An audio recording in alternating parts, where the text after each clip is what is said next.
few minutes and let some people come in before I get started. All right, let me find myself here where I'm at. All right.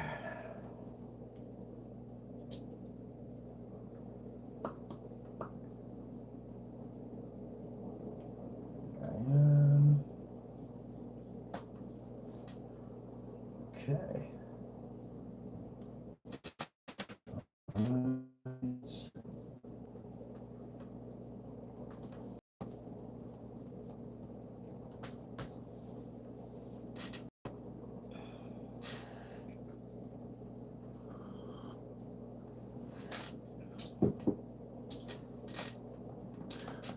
All right, we'll give it a couple more minutes and let some people come in before we get started.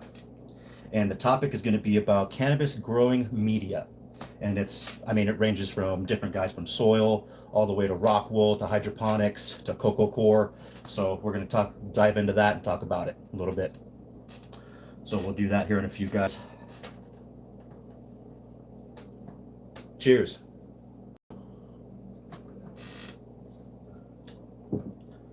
All right. What's up, Cal? Oh, the Colombian it's a photo period. Yeah, that's a photo period. The Colombian.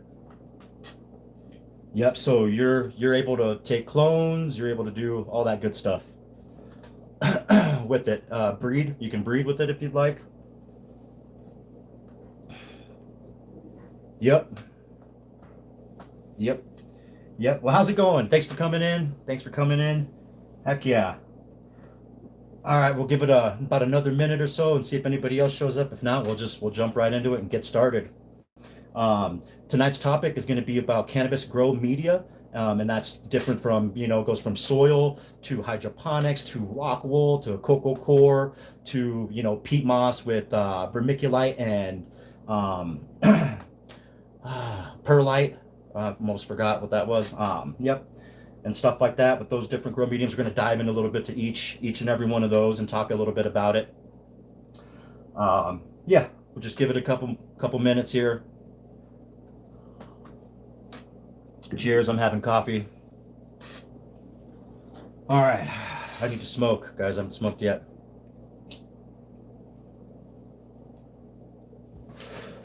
All right, I hope everyone's having a good Thursday. Hope everyone's having a great evening.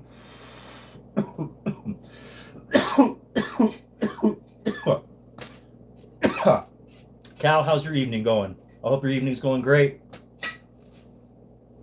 Hope everything's all good in the hood. All right. I don't know if you could see my girl right here, but she's getting big now. She's day 17 from seed. Already got the red clip on her. I'm already starting to train her, so that's fun.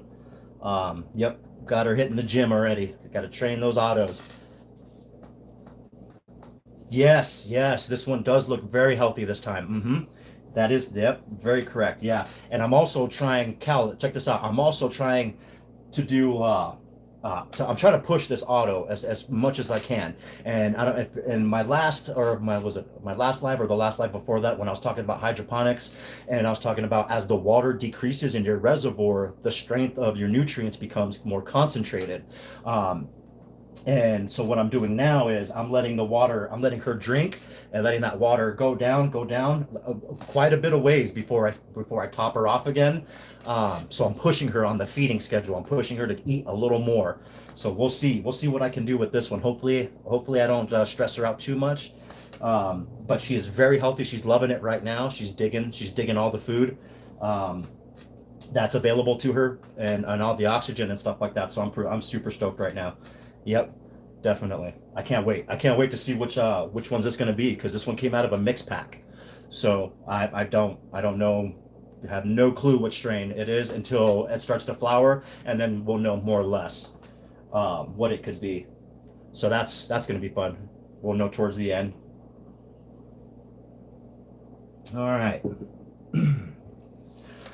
Okay. All right. Well, guess I'm going to jump on right into it.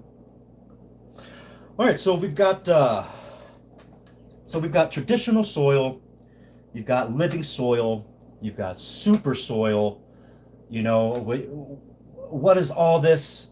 What does all this mean? Like, what is traditional? What is traditional soil? Um, well, okay.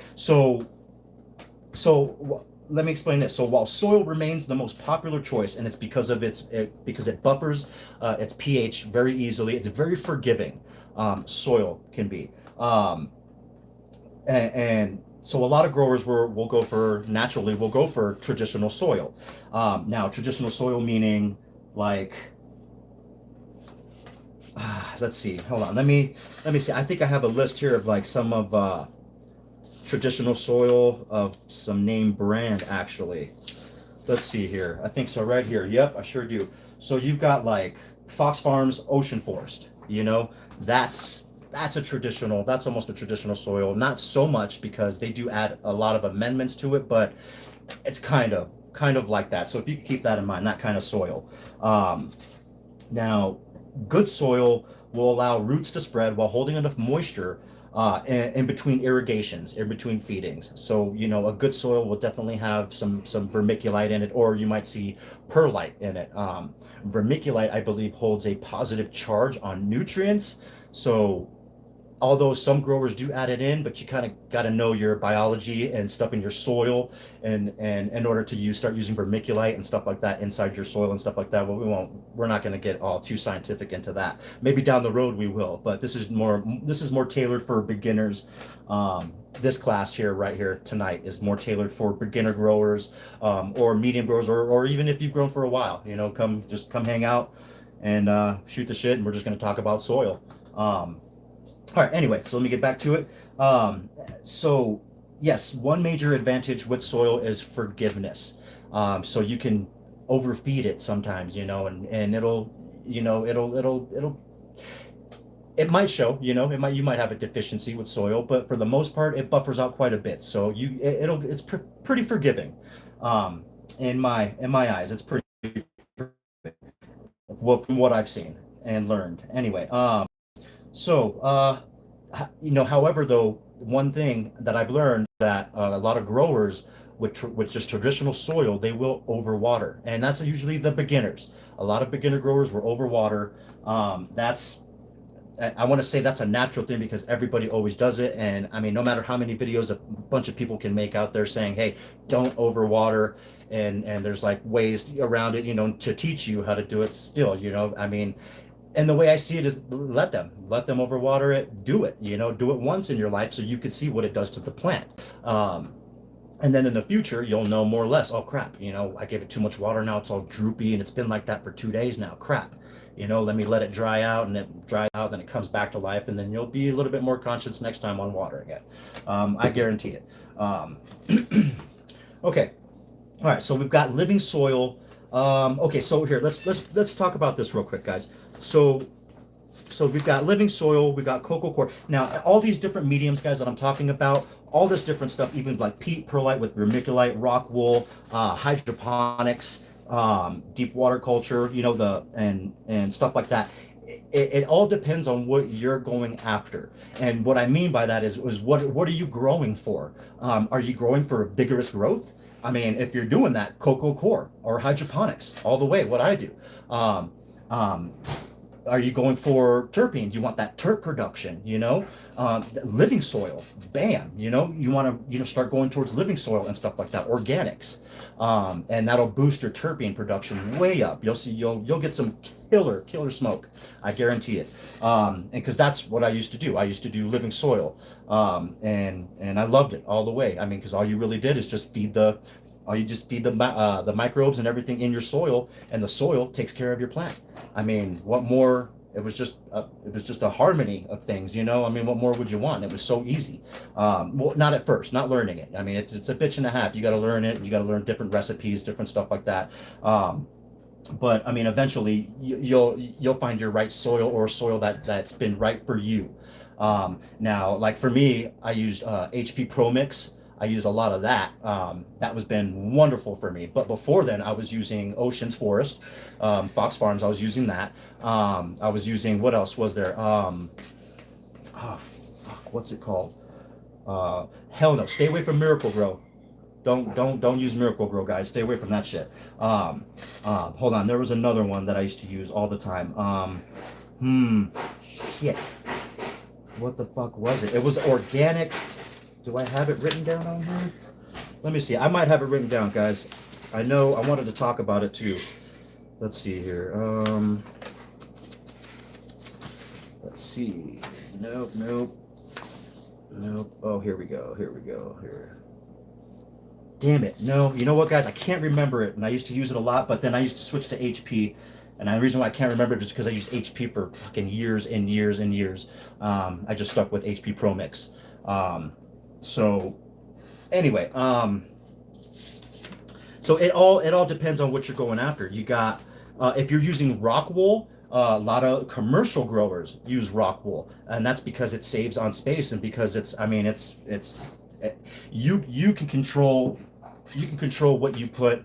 Oh, a little fly there. You can control what you put in your rock wool, and that's entirely up to you what you want to feed it. And a lot of commercial growers will do that. It's a pain in the ass to have to deal with soil. So a lot of commercial growers you don't really see a lot of them deal with soil so much, because it's a pain in the ass to keep changing them. Then you gotta transplant them into this, transplant them into that. Well, you can just do that so easily with a rock wool cube, and just take the cube, put it on top of a bigger cube, and let those roots get into that one, and then take that cube, put it onto a bigger one. If you just wanted to keep transplanting, those are the some things you could do with rock wool. Now, as far as rock wool rock wool's inert, not having any nutrients. Now, as far as it being like, well, what does it do? Does it grow fast? Does it give you good chirps? Does it? I mean, it's a range. It does a range of everything, I assume. Not really so much. Like, I used to start a lot of my seedlings and stuff like that with rock wool, but now I switched to plugs, plug starter plugs, and I switched to that. And ever since I switched, then it's been amazing. Now, okay, guys, let's talk about something here. What's the difference between a super soil and living soil? What's the difference? Okay, so what makes a super soil? Let's talk about that. So a super soil is heavily amended organic soil that contains enough nutrients to grow cannabis with little or no bottled nutrients. So more than likely, it could take it from start to finish.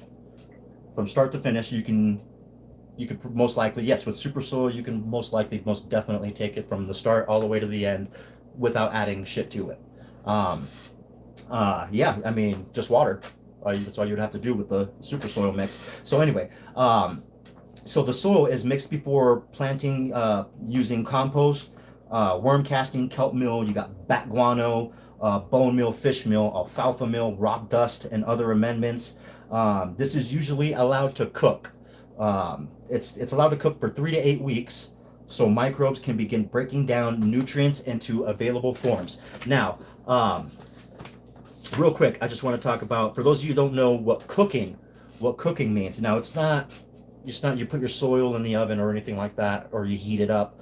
Nope, negative. So what it is okay. So it refers to allowing a freshly mixed organic soil rest for several weeks, so beneficial microorganisms can begin breaking down organic amendments into nutrients that plants can absorb.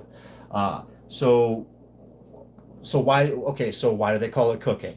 Well, because as the bacteria, fungi, and microbes in there are as they become active and they're multiplying throughout the soil, they generate a small amount of natural heat.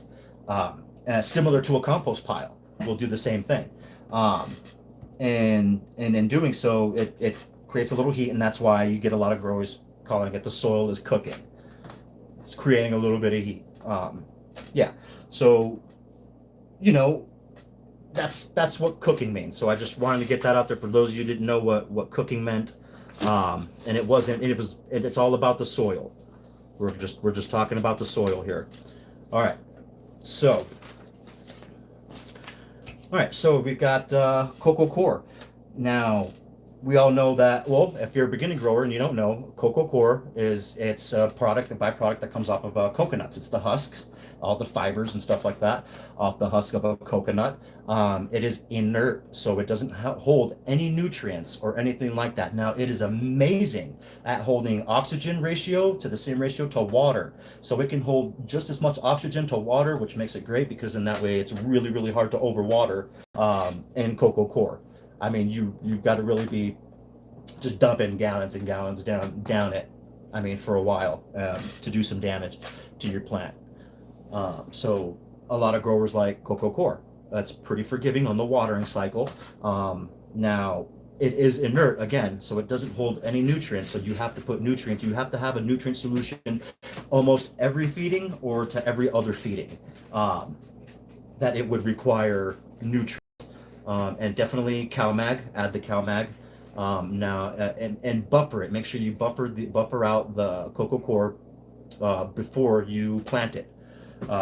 You gotta do that because that usually the pH, the buffer, the salt in it. There's a lot of salt in it, so you just gotta rinse out that coco coir a lot, and then pH it, and let it sit in that pH solution for a while, and then take it out, let it dry out, put it in a pot, water it a little bit, and then go ahead and start, throw your seedling in there or transplant or whatever you have, a little plug or whatever you started. You go ahead and transplant in there and watch it take off. Now, I'm not too familiar with coco coir as a grower. I kind of skipped that one and went straight to hydroponics. Right here, my 5-gallon reservoir here. Yep, I didn't. And so I don't know much about coco coir. I know about it. I just don't know how it grows. I don't know. I've never grown cannabis with coco coir. Never done it. But I have with almost everything else. So, yep. So, one day we'll maybe in a couple years or so, maybe I'll switch from my hydroponics here and we'll go to coco coir. But we'll see. We'll see. Anywho, all right. So okay, so you got coco coir. We talked about coco coir. Okay, we got peat and perlite and vermiculite. Now, peat moss has been used in horticulture for decades because of its moisture retention and light texture. Perlite is expanded volcanic glass that dramatically improves drainage and aeration. Now, when they say dramatically, it's dramatically. You'll see it, a lot of growers use it. I use it a lot, perlite, not vermiculite. I use a lot of perlite. And with my soil, it just created a lot of aeration for it, for my roots. And so, you got to take care of the roots, right? That's what they say. You take care of the roots, bigger fruits. So, all right. So, you got vermiculite and I talked about it, and it retains moisture as well, but it holds a positively charged for nutrients. It holds that positive charge. So that could potentially mess and fluctuate your pH a little bit. So definitely keep an eye out for that, guys. So we talked about rock wool, and then we also have, expanded clay pebbles, and I use those. You can see them right now. My DWC the expanded clay pebbles. Those are amaze balls. I love them. They're amazing. Yep, they do. They do their part. Now, as well as they do drain, they also hold a little bit of humidity inside the little crevices that these little balls have. Each one has little crevices it can hold moisture in and stuff like that. So that's cool. Raises the humidity up a little bit. So if you're in a dry area, definitely you can put that on top of your soil, and when you water, it'll help retain some of that moisture into your soil so it doesn't evaporate so quickly. So that's just a thought too, guys.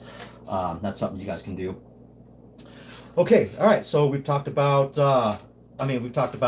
living soil. We talked about, well, no, not so much about living soil, but we did talk about super soil. We talked about rock wool. We've got into rock wool. We've got into deep water culture. That's what I grow right here, and I think I've already covered quite a bit on that on my a couple of lives ago. And then let's see, we've gone over traditional soil, and we've gone over what cooking means. So for cooking, what cooking means. And let's see here, what I'm missing. Oh yeah, so right here, I got a list of commercial soil brands. Okay, these are for soil. You got your Fox Farms Ocean Forest. You've got Roots Organics, Build a Soil 3.0. I'm familiar with those guys. Anyway, you got your Pro Mix HP, which I used to grow in all the time.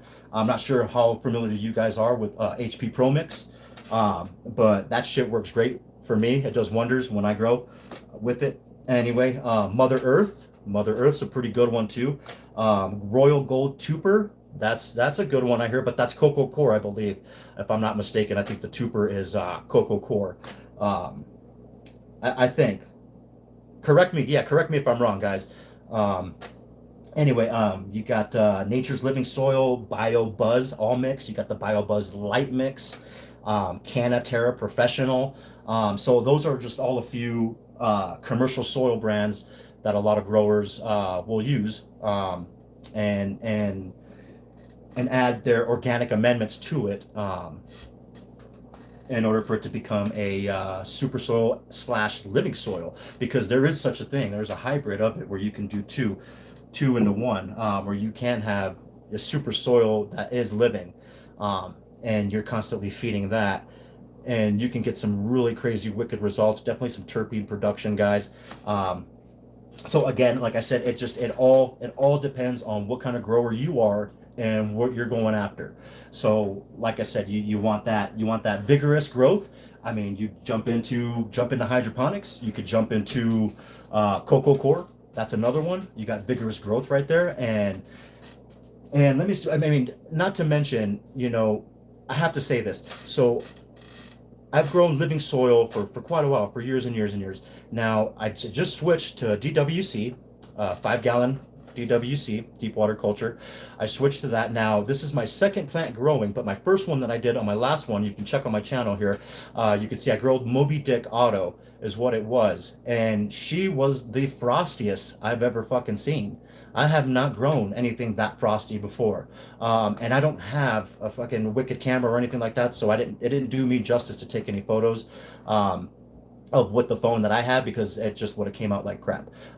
So eventually I'll get a camera, and hopefully now that I'm growing DWC, I want to see if it's just frostier when I grow in DWC instead of living soil. This is something I'm going to keep in the back of my head, because I was always told and always learned that living soil, organics and stuff like that, I mean, it's just the best for terpene production, and cannabis formation, the way it forms and the way it grows. So yeah, so definitely, I'll definitely keep that in the back of my head and just make sure and see if maybe DWC does grow some really frosty nugs, and if so, what's causing the trichome production to ramp up so much, which would ramp up the terpene production, because that Moby Dick that I have, when I grind it up here, guys, I mean, that shit is, let's see here, look at all this right here. I mean, this shit tastes like lemons as soon as let's see here, guys. You can see that, but yeah, you put it in the grinder. As soon as you twist it a couple times, I mean, it's lemons. It just smells like you picked lemons. So that's pretty crazy. So for the most part, I have noticed growing in DWC has been, not only did I get vigorous growth, but I also got, I mean, the terpene production was pretty crazy. And now that could be because I had a deficiency all the way since birth with this seed. With Moby Dick, growing it out from beginning all the way to the end, you can see I had a deficiency with her. But she still kept strong, and I still kept growing her out. And she was amazing. So I mean, I guess that maybe could play a part in why the trichome production was so heavy. Maybe I stressed her out too much, but we're gonna see now. I'm gonna keep that in the back of my head, and when I grow this one out right now, this one, guys, is a mix auto. It came from a mix pack. This is from Fast Buds, the breeder, or from Fast Buds, 420 Fast Buds. I love them. So this is an auto. This is an auto flower, guys. I grow nothing but autos. I do grow photo periods, and I will eventually start growing photo periods, but that's probably going to be around Christmas time or after Christmas, or maybe towards the beginning of January or the middle of January. We'll start growing photo periods. But for now, I'm just going to run auto flowers until then. And the reason why is because I love autoflowers. I love the challenge. I always try to challenge myself as a grower. I'm like, what's the next step? What's the next thing I can learn about the cannabis plant? I mean, I'm all about this plant, guys. It's done so wonders for me. I mean, I've got PTSD, I've got insomnia, I've got appetite loss. So, I mean, there's this one plant is doing so much already for me. It's unbelievable. I think anyway. I don't know how it helps you guys. I hope it helps you guys, every single person out there. If you have a chance to get off that booze or off the pills, more or less, off of anything really that's hurting you really bad, and you can switch to smoking herb, I suggest it. I definitely promote that. That's something I definitely promote. It's a more healthier type of living. Now, unless you want to go completely sober, that's all. It's all up to you guys. Anyway, we're not going to get into that.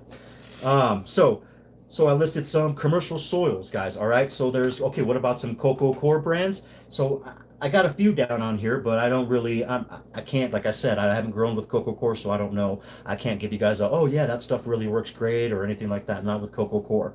But you got Canna Cocoa Professional Plus. You got Mother Earth Cocoa with Perlite. Botanicare Cocoa Grow. You got Fox Farm Cocoa Loco. Now I have heard and seen some videos of people using the Cocoa Loco, the Fox Farms. So maybe, I mean, I've seen some pretty good healthy plants out of that, but it also, so cocoa core also is not going to be the reason why your plant is just doing so great. It can go the other way. You have to be you have to be a good grower. You have to kind of know more or less how much you're feeding, what you're feeding, checking your ppms, your ECs, your stuff like that, your runoff, because every time you water, you should have about at least 10% runoff. Now with that in mind, you should, check out, get a meter, check out your pH, check out your ECs, your ppms, how much is it eating, stuff like that. And just remember, guys, everything always plays a part. Your environmental area, you can have environmental stress. It could be too humid, it could be too dry. There's a lot of things that can affect your growth, so keep that in mind. So always, it doesn't matter, it doesn't make the grow media doesn't make your plant all badass and shit like that, unless you're growing it and you're understanding what you're putting into the plant, and what the plant is uptaking. Now, if you understand all that, well, then of course you're going to have some nice, healthy, gorgeous plants that you'll see all the way to the end with some big fat nugs. But if not, I mean, you'll see, like, if you're a new grower, you'll start to see, oh man, why is my plant doing this?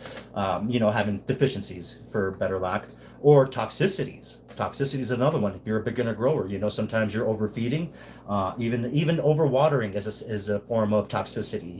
You're drowning it in essence. So yeah, there's always stuff to keep in mind, guys. Now, for new growers, I always recommend soil, just straight up soil, because it is so forgiving. Use organics, like Gaia Green. Gaia Green is amazing. That stuff at organics and stuff like that, at slow release amendments and stuff like that, and you'll get some great results. Just getting, like, maybe okay, for instance, let's put it this way: you can get like HP Pro Mix, get a little thing of HP Pro Mix, and get some Gaia Green, and get some mycorrhiza. Boom, put that in there and just use those three, and you can see your plant all the way from the beginning to the end with great results. Now you can get better and better as you start to understand more the soil biology and what you actually can put, how much nutrients you can put into your soil, and when you start understanding how much your plant is eating. And then you'll be able to know more or less, like, oh, she's wanting more food. You can tell, because the way I see it is, if your EC drops, she's hungry. That's my rule of thumb on that right there. So if your EC is dropping dramatically every day, that means your plant is super hungry. Now, I say that in hydroponics. Now, soil, it can differ, because remember, guys, when you're using soil is it can be a reserve too. It holds nutrients. So if it's holding nutrients, you don't really know how much it's holding nutrients. So if you're sticking with organics, that's what I suggest. Stick with organics, because even if a bunch of organics were in there, a lot of it's slow release, but a lot of it will take time to break down in order for it to be plant ready, so it can uptake it. Now, that being said, so when you have, anyway, so yeah, so it can uptake it. Anyway, you got peat-based mixes, like the ones I like. it's not necessarily because it's not necessarily a soil because I'm using pH Pro Mix. That is a peat based is what that is. But it's just I love it. It's just so aerated, very light, super light. It's like I mean the next best thing would be Coco Core. So just keep that in mind. You know, peat based mixes are can be pretty badass too. You got Sunshine Mix, Burger BM Series, Lambert LM. You got those different peat based mixes there. Um, you know, you got your perlite brands, which we talked about. We got Mother Earth. We said that on here already. You got living soil components like Build a Soil. Those guys are great. Build a Soil. Check those guys out if you have a chance. Um, and then, like I said, worm castings work great for organics. Gaia Green works amazing. Look into it, guys, and it's not too pricey. Um, but check it out, guys. It's great. I guarantee you. Get some HP Pro Mix. Get a bag of mycorrhiza, HP Pro Mix, bag of mycorrhiza, and yeah, and get some Gaia Green nutrients, and you'll be golden. And you can see a plant from all the way beginning to end. Um, yeah. All right. Is there anybody got any questions for me? Anything out there? Anybody want me to talk anything they don't really quite understand yet? I mean, we got you got living organic soil, and that just means that it's biologically active soil containing like compost, worm castings, aeration material, and organic amendments. Um, and the microbes in there will convert all that organic material into plant ready nutrients. So yeah, a lot of growers, beginner and not even veterans, will grow still and still using living soil. So, and it's just because of its amazing qualities, its turf production, and it's you don't have to do so much. You don't have to hover over your plant every day. Not like how you would in DWC. Because you can have pH fluctuations going crazy up and down, left and right, that you would have to check your pH in DWCs quite often, as well as in soil. You don't not so much. You're starting to see deficiencies or something happening to your plant. Um, it could be start getting dark green with like a nitrogen toxicity starts to do a claw on you or something like that, or it starts fading out. Now keep in mind, where is it fading out from? So, I mean, we're not going to jump into it, but there's different ways to diagnose cannabis plant and stuff like that, guys. I think my last one was talking about deficiencies and toxicities, so you guys can go back to that one as reference. Um, yeah. So you got super soil, and all that is just a heavily amended soil that requires little to no bottled nutrients. So it's got everything it needs in the soil to carry a cannabis plant from start to finish. That's a super soil. Okay, you got loam. There's loam soil. It's just a balance of sand, silt, and clay. Now, I recommend staying away from clay. And there's a few reasons why. Now, clay can be beneficial because it's nutrient rich, but it's super dense. It's just super compact. Like your roots will have a shit hard time getting through, trying to get through clay. And then when it dries up, it creates cracks and it can be and sharp. It can create sharp points and stuff like that in your soil that can cut up your roots and stuff like that. If it dries out too dry. So I don't know. For me personally, I'm like, just stay the hell away from clay and stuff like that, guys. Clay's not gonna, you know what? I mean, if it's nutrient rich, there's other things that are nutrient rich as well, that you can put in your soil that doesn't require clay. So my opinion, you guys can do whatever the hell you want, but I personally will stay the hell away from clay. Um, Tried it, done it, been there. Nope. Nope, definitely not. Okay, so all right, guys. Has anyone got any questions for me? Anybody got anything? Want me to cover anything? Cheers. I'm gonna take a little toke here real quick.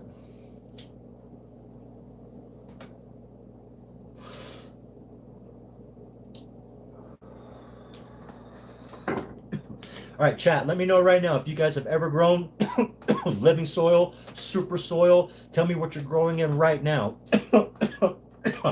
And tell me if you love it, if you're used to it, if that's your main thing you go to. Um, just let me know what's your favorite. What do you guys pick? What do you guys lean towards?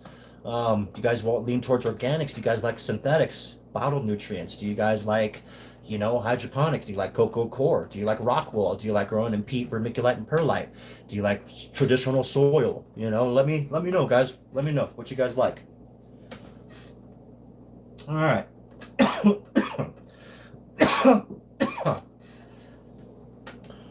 All right, let's see here. All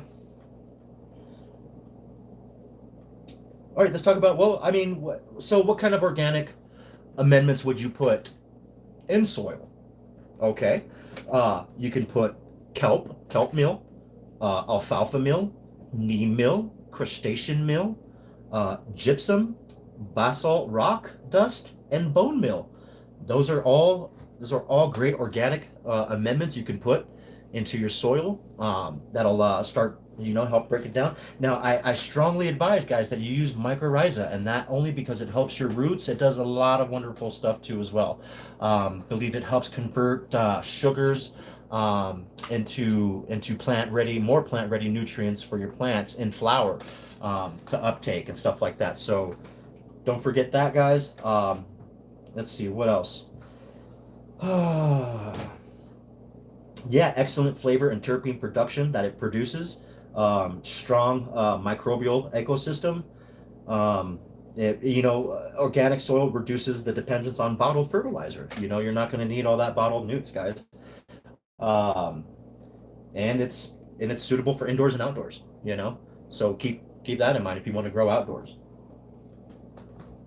Now, again, I'm an indoor grower, so I have zero clue on outdoor growing.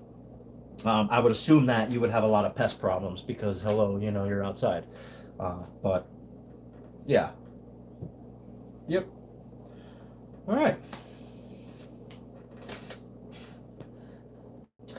So I think that almost wraps it up. We talked a little bit about living organic soil, what it is, super soil, what that is. You got sandy loam, clay loam, but yeah, stay away from the clay, I say, unless it's the little expanded clay pebbles that you grow with, like how I have here in my DWC. Those are amazing. And I suggest, even if you grow with soil, you don't even have to be in DWC. You can grow with soil, and if it's to help keep your watering at a minimum, so you don't have to water every other day, you can water like once every 3 days. Do a good watering, put some of those clay pebbles on top, and then let it be. It holds in that, it'll retain a lot of that moisture in, and hopefully long enough to where you wouldn't need to water, not every day or every other day, maybe once every 2 days or once every 3 days. So yeah, that's a little hack right there too. You can save some water, especially if you're in an area that's going through drought or something like that. Yeah. All right.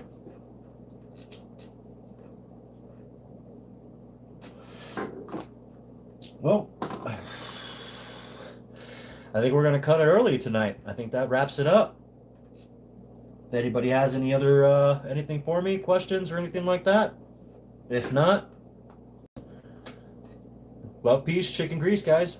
All right. Thanks for coming out. Until the next live, we'll get a little bit more deeper into the soil later on down the road. We'll start learning more scientific and stuff like that, guys. I promise. This was just more catered I just wanted to get, this is more just for reference for new beginners, growers and stuff like that. Just to, get it out so they can know the difference between what's a living soil, what's super soil. What's rock wool, stuff like that. You got, people that don't know. So this is just to let them know this is the beginner part of it. So we'll get more into depth the upcoming episodes. So stay tuned. Definitely. If you're not subscribed, subscribe. Hit that like. And yeah. All right. Until then, much love, Gromies. Peace.